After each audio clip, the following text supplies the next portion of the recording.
I had a vision in my day sleep.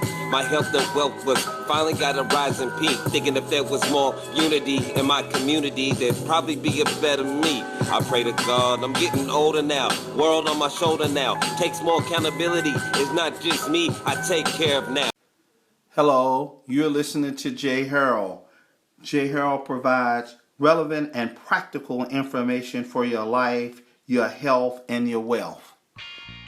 Hello, this is Jay Harrell, and today I'd like to talk about an important subject concerning the black community. HIV, 5 facts black people should know about this important subject. Here are some stunning facts from the CDC about African Americans and HIV. Did you know that African Americans accounted for an estimated 44% of all new HIV infections among adults and adolescents 13 years and older in 2010, despite representing only 12% of the United States population? That is a population rate of AIDS, HIV, that is 8 times higher than whites overall. In 2010, an estimated 20,900 new HIV infections among adult and adolescent African Americans.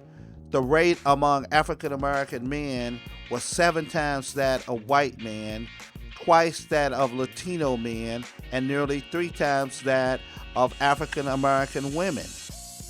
Jay Harrell started working in infectious disease and started dealing with HIV patients in the early to mid 1990s while he was working at a pharmacist in Houston, Texas.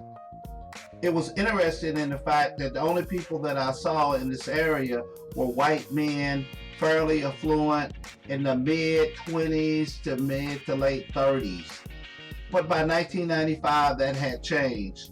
After the CDC had said that they had received over 500,000 cases that were reported from the local and state health departments. By then, it was many more black men. I saw very few black women there, but it was mostly black men. What I'll tell you, sisters, is that looking at the data, that you need to do 2 different things. You need to protect yourself, and then you need to test yourself. Before you get in a relationship, because y'all prefer black men more than any other group of women, you need to test yourself, because black men have a pretty high rate, as the data show, of HIV.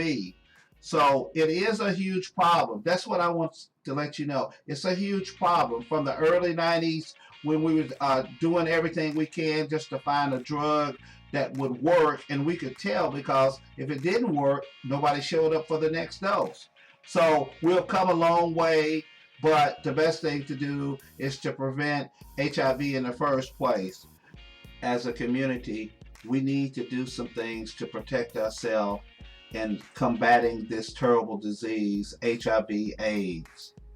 There's plenty of material out there, and public awareness is pretty high of this disease, but we still have to do more, and you have to take a personal responsibility.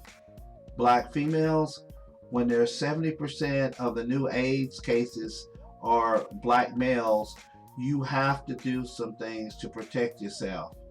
I'm selfish in the fact that I do have a sister and a daughter.